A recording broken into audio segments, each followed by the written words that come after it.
Continuing our conversation with Melissa Miller with OMMA, and wanted to now pivot over to the list of growers and processors. I know this has made headlines here recently.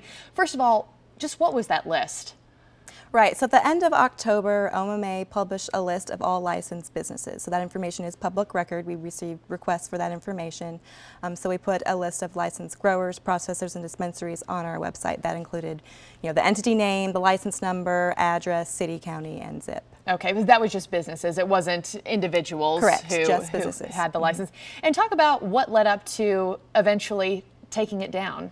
Right, so we'd gotten some feedback from the industry expressing some concern about, particularly with growers having the address available, that there might be some security concerns there. So we decided just on our website, on the list for the growers and processors, we remove the address. So the dispensary's address is still there, and with growers and processors, the list still includes the city, county, and zip.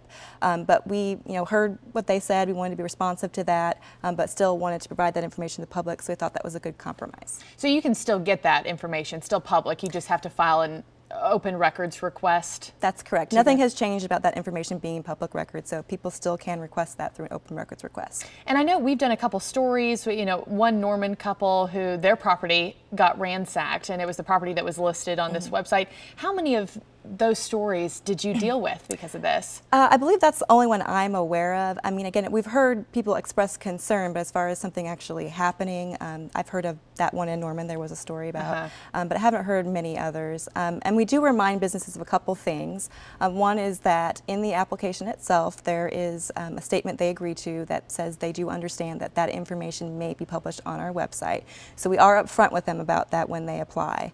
Also, in our rules, it does require that they have appropriate security measures in place to make sure that people cannot, there's not unauthorized entrance or diversion. So we remind them that those security measures do need to be in place regardless of what information's on our website.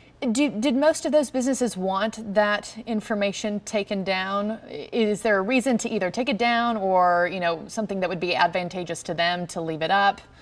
You're saying as far as the addresses on there? As far as the addresses, did most of those people want them taken down? So there were a few, again, particularly with the growers. We didn't hear a lot from processors or dispensaries, but the growers were saying, they preferred to not, people not know where their product was being grown. Okay.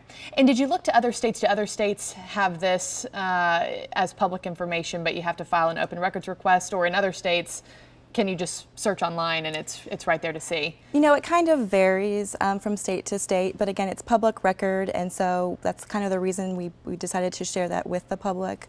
And then, like I said, there were some concerns expressed, so on our website we took down some of that information, but nothing has changed about that being open records in our state. In the beginning you said, what is it, 2,000 businesses that have now been licensed? Yeah, around 2,000, I think 2,100. Okay, and that's across the state of Oklahoma. Look into your crystal ball, if you will. In 10 years, what might that number look like? Does that balloon even higher? It's really hard to say. I will say that it really depends probably on the demand from the patients. So right now, there's about 15,000 licensed patients. There's 700 dispensaries, around 300 processors, and over 1,000 growers. Right now, the demand probably to support all those businesses isn't quite there yet, but we don't know how many patients will be licensed in the future. So it really just depends on what the demand is for the product.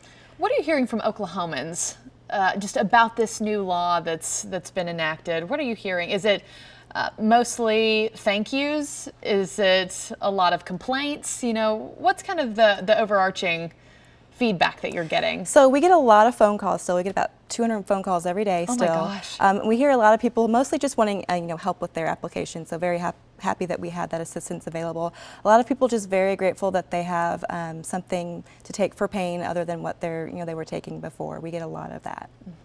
Anything else that you'd like to share about 3 months in? Anything that I didn't ask you in particular that you'd like to share with us about this? Just that we're here to help if people have questions, and we try to make the program as seamless as possible for everyone. Oh, I did have another question. I just lied to you. I have one more. I have one more question. Is this program fully funded yet, or are we starting to see a surplus in the state? So right now we have about $7.4 million that we've collected through fees. Initial estimates on the program costs for the first year, including all the startup costs, was around 8.7. Now that's something we continue to evaluate. We have to, continue to figure out what exactly we need as far as staffing and software and all of those things. So we'll continue to evaluate that. And once we start to get a surplus, that money goes where? So there's two revenue sources. So there's the tax, the retail tax. If there's a surplus there beyond what we've budgeted for the program, the majority of that goes to Common Ed. Okay. Okay, now I'm done officially. Thank you so much for your time. Thank you. We do appreciate it.